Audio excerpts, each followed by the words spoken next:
Up to this point, we have talked about what cancer is, where it comes from, where it starts in the body, the different types of cancer, and reviewed the incidence and mortality facts from around the world and in the United States. In this section, we will be talking about the most common cancers that I introduced to you. Let's talk about lung cancer. The lungs sit in the chest and deliver air or oxygen to the blood. Lung cancer is the most common cancer in men and women, approximately 220,000 diagnoses per year in the U.S. Somewhere between 1.5 and 2 million people are diagnosed worldwide with cancer. And it is an extremely lethal disease. It is the leading cause of cancer death. Approximately 160,000 deaths per year in the U.S. and 1.3 million worldwide. We do a very poor job of being able to cure lung cancer because by the time it's diagnosed, it is too far advanced to be treated locally for cure with surgery or radiation. It is a lethal disease. There are many subtypes of lung cancer, but 85% of them are called non-small cell lung cancers, or NSCLC. They come in various histologies.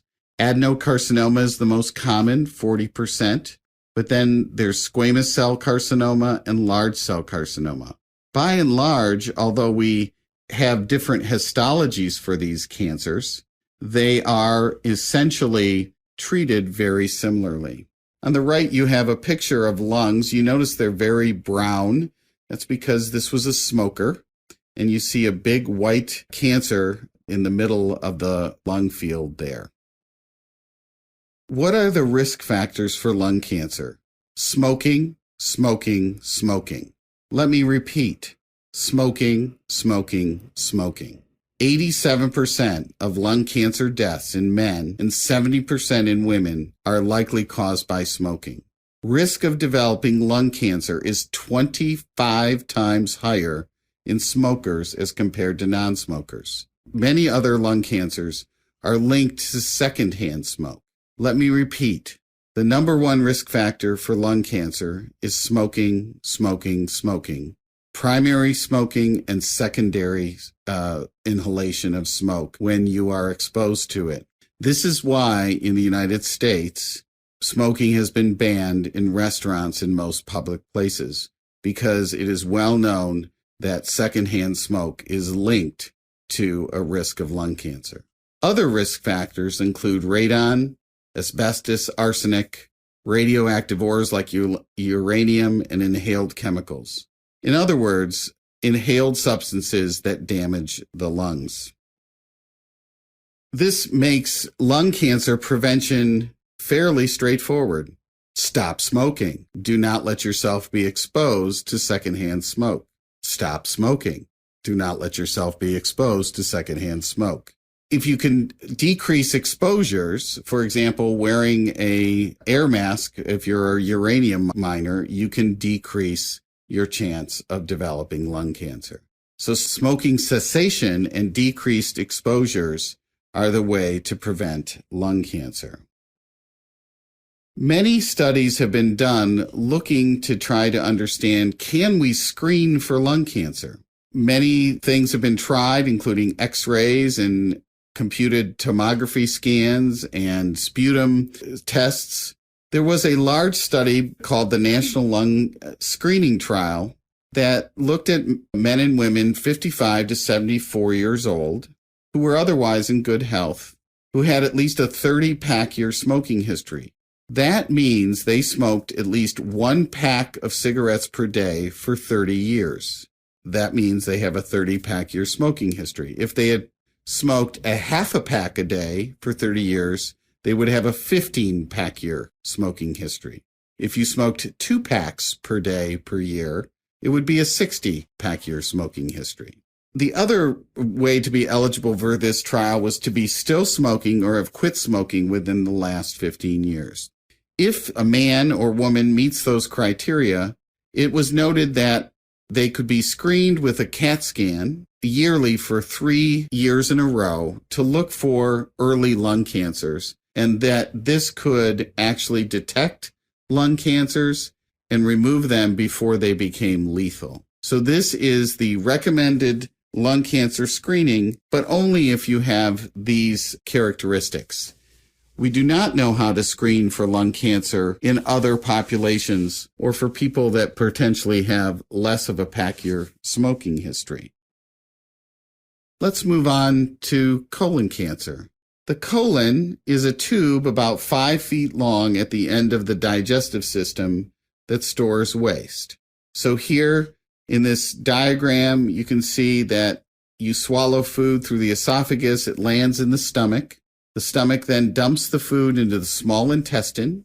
The small intestine further digests the food and then dumps it into the large intestine, which completes the uptake of nutrients and water and also stores the fecal waste. The rectum is the last 6 inches of the colon. Many people think about colon cancer and talk about colorectal cancer, but the rectum really represents a different kind of cancer, and we will only be referring here to colon cancer.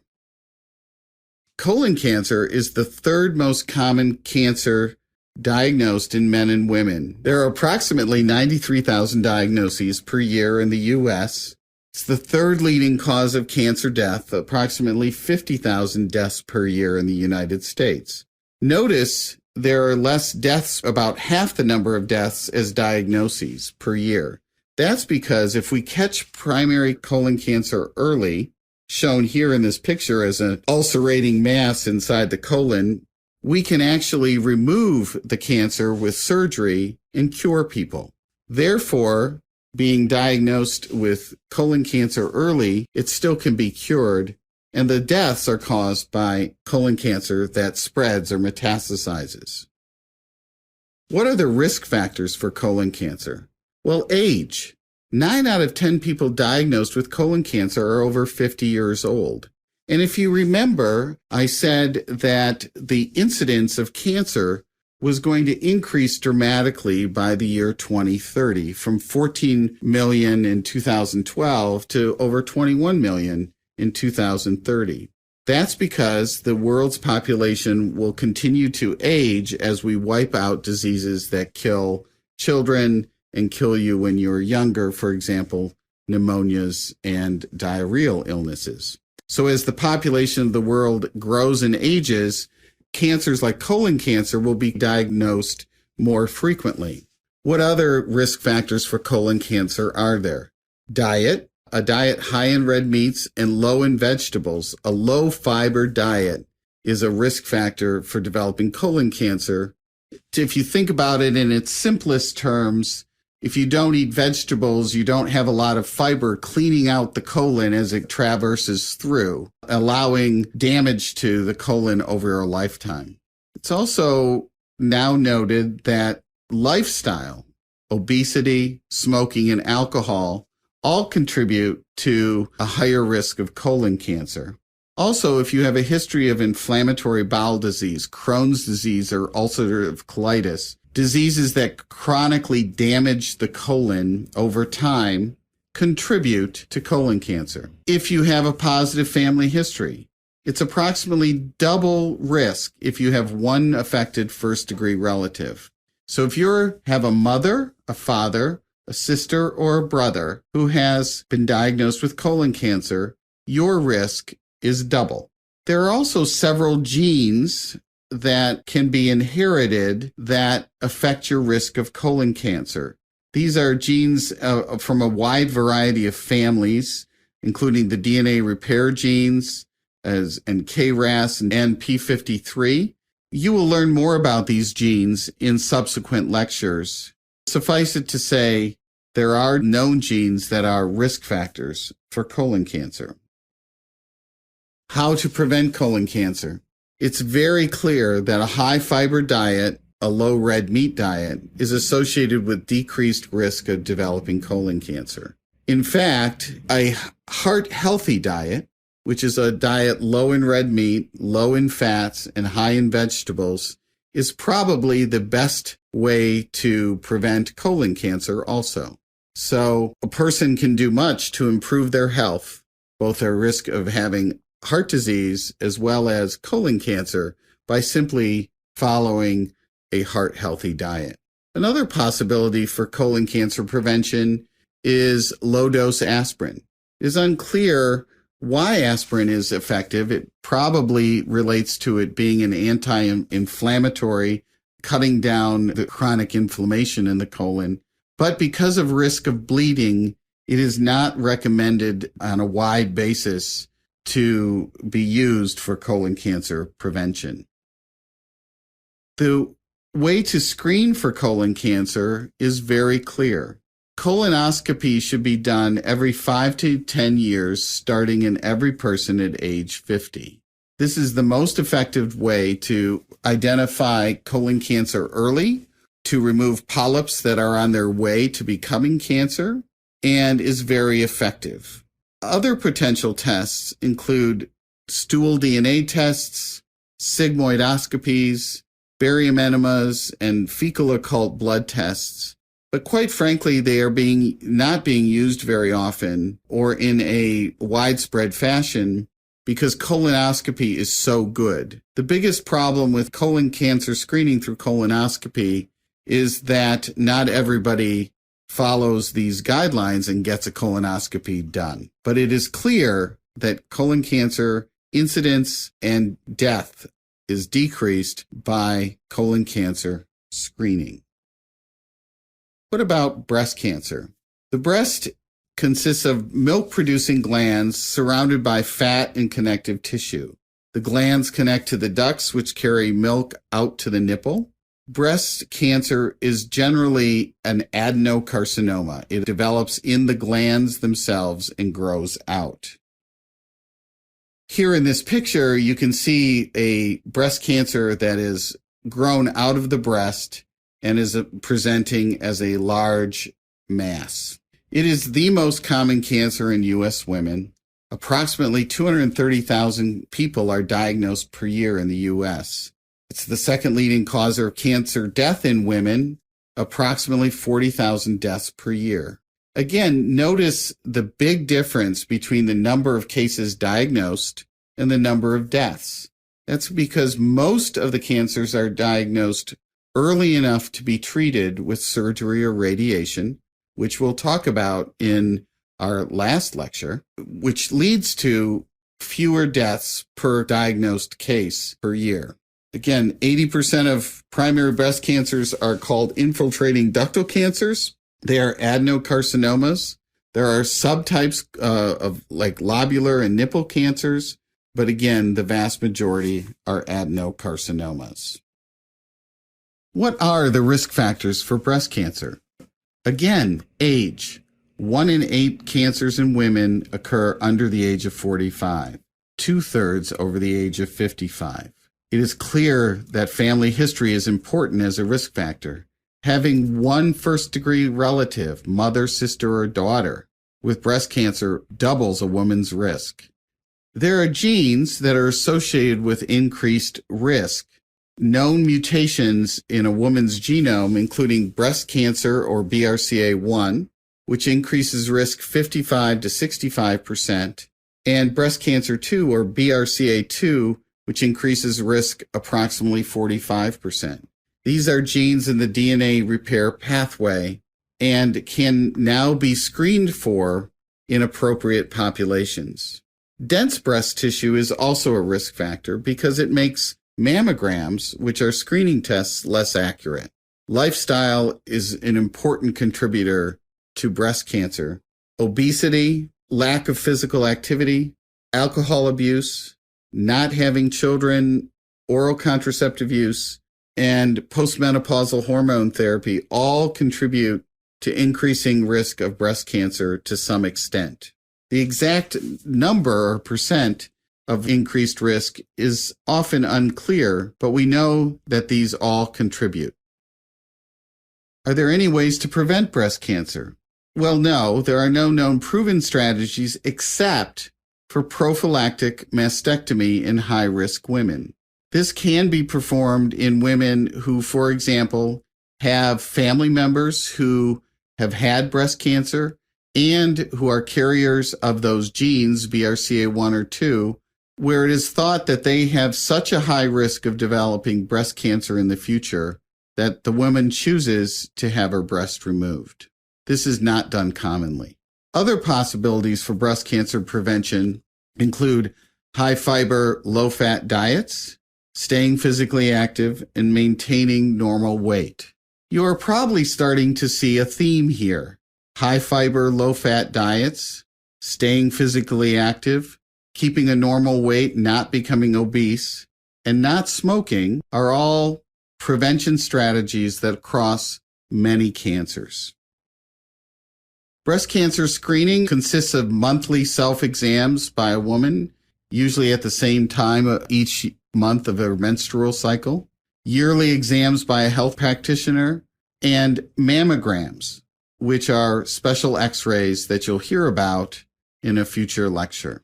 There are other radiology techniques, magnetic resonance imaging or ultrasound, that are potentially useful for breast cancer screening, but self-exams, yearly exams, and mammograms remain the gold standard. Let's move on to the prostate, which is a gland about the size of a walnut that sits below the bladder. It is only found in men, and the function of the prostate is that it helps protect the urinary tract from infections. Just like breast cancer is the most common cancer in women, prostate cancer is the most common cancer in men. 1 in 7 men in the U.S. will be diagnosed in their lifetime.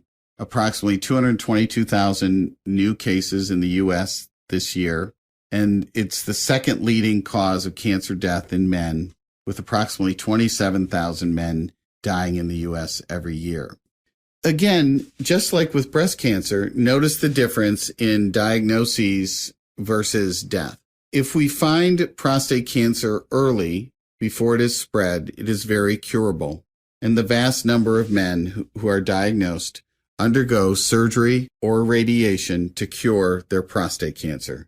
It still is the second leading cause of cancer death in men, but there's a vast difference between the number of men diagnosed and the number of men dying in the U.S. every year of this disease.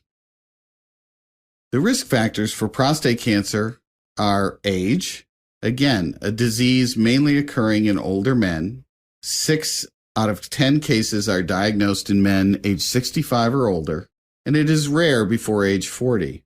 The average age at time of diagnosis is about 66. Ethnicity plays a big role in prostate cancer risk. It is higher in African American men, and your chance of getting prostate cancer is lower if you're Asian. Family history is clearly a risk factor.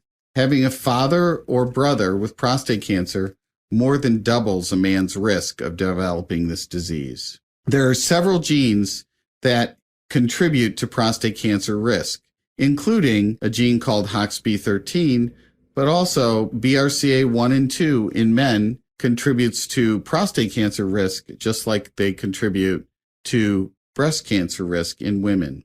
A diet high in red meat and low in vegetables also increases prostate cancer risk, just like it did for breast cancer and colon cancer. There are no known prevention strategies for prostate cancer. However, there are again possibilities that look very similar to the possibilities for breast cancer. High fiber, low fat diets, staying physically active, and maintaining normal weight are all thought to contribute to a lower risk of developing prostate cancer.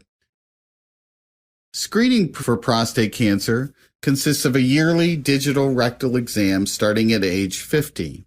We have a test that can help detect prostate cancer called prostate-specific antigen, or PSA, which is a blood test. This is a test that should be discussed with a health provider as a yearly test in men aged 55 to 69. If you are African American or have a positive family history, screening should be discussed with a healthcare provider to start at age 40. Let's move on to liver cancer. The liver is a large gland that sits right below the rib cage on the right side. It is a very important organ in the body, one that you cannot live without. It processes nutrients absorbed from the intestine. It makes blood clotting factors, and it secretes bile to help the body absorb fats. Liver cancer is one of the most common cancers worldwide, with approximately 700,000 new cases diagnosed every year, mainly in sub-Saharan Africa and Southeast Asia. It's also a leading cause of cancer death worldwide, with approximately 600,000 deaths worldwide yearly. Notice how lethal this cancer is, because the number of deaths almost equals the number of diagnoses. That's because if liver cancer is usually diagnosed too late to be able to be treated with surgery or any other local therapy. In this picture, you can see a large mass growing out of the liver. It is generally not detectable until it causes obstruction to bile or some other body system when it is too late to do anything about it.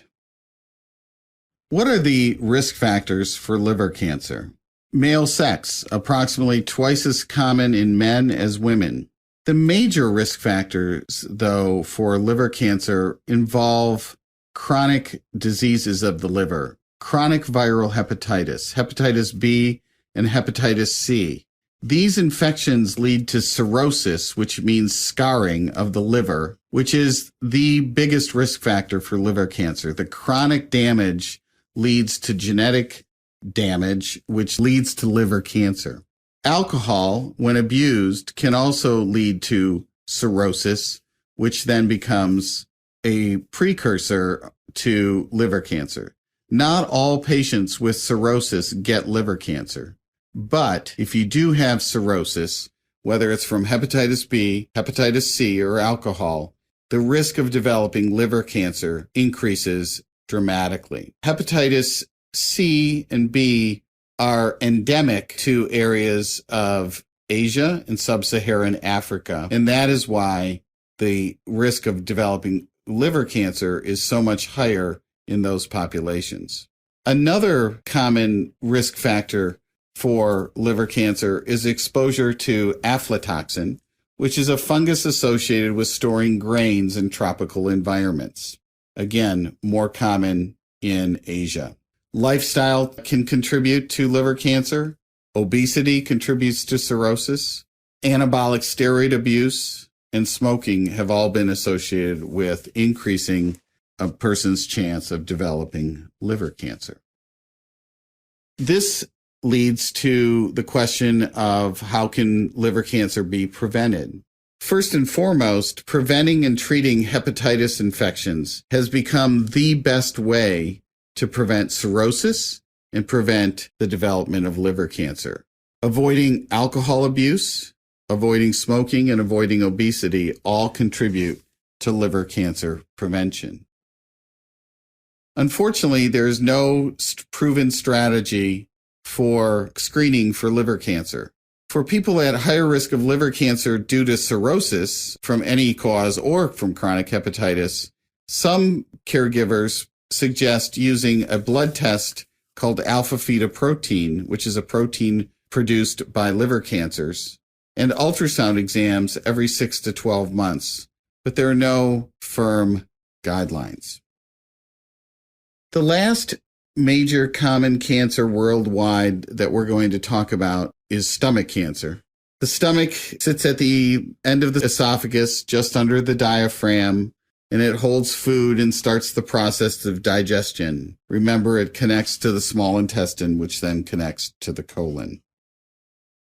Stomach cancer, shown here as an ulcerating mass in the lining of the stomach, again, is extremely common worldwide and not very common in the U.S. There are approximately 1 million new cases every year, centered in Southeast Asia and South and Central America. A leading cause of death, 700,000 deaths worldwide yearly. Again, this is because by the time someone develops symptoms from their stomach cancer, it is spread and it is too late to treat it with primary therapy, such as surgery, for cure. Just like liver cancer, stomach cancer is more common in men. It's more common in people over the age of 60. Over the last 15 years, it has now become evident that chronic infection with the bacteria H. pylori appears to cause stomach cancer. H. pylori is a bacteria that commonly causes gastritis and ulcers. Ulcers that remain untreated cause further damage to the cells in the lining of the stomach and can lead to stomach cancer. Similarly, a diet that's high in smoked foods, salted fish and meat, and pickled vegetables, foods that contain high nitrates and nitrites, are a major cause of stomach cancer. It is generally thought that the decline in incidence of stomach cancer in the United States is due to, number one, refrigeration, which means that people eat less smoked foods and salted fish and meat as ways to preserve food, as well as good treatment for H. pylori, gastritis, and ulcers. Other risk factors for stomach cancer include, again, lifestyle, obesity, and smoking, as well as having type A blood, but it is unknown why this is a risk factor for stomach cancer. How can we then prevent stomach cancer? Number one, treating H. pylori infection, eradicating chronic gastritis as well as stomach ulcers, and using refrigeration instead of salting and pickling. And our old friends, high fiber diet, avoiding smoking, and maintaining a good body weight all contribute to stomach cancer prevention. Unfortunately, there's no proven strategy for stomach cancer screening. So we still do not know how to find this cancer and eradicate it worldwide. I just wanted to take a moment to review what we've learned about the major cancers and risk factors. I think it is clear that the number one risk factor for cancers overall is smoking. It's the number one risk factor for lung cancer and is associated with a higher risk of developing virtually every other kind of cancer. In addition, we've seen in this lecture that obesity and diets that are low in fiber and high in red meat also contribute to most cancers. Furthermore, alcohol abuse is a common risk factor across many cancers. So to summarize prevention strategies, don't smoke, don't smoke, don't smoke.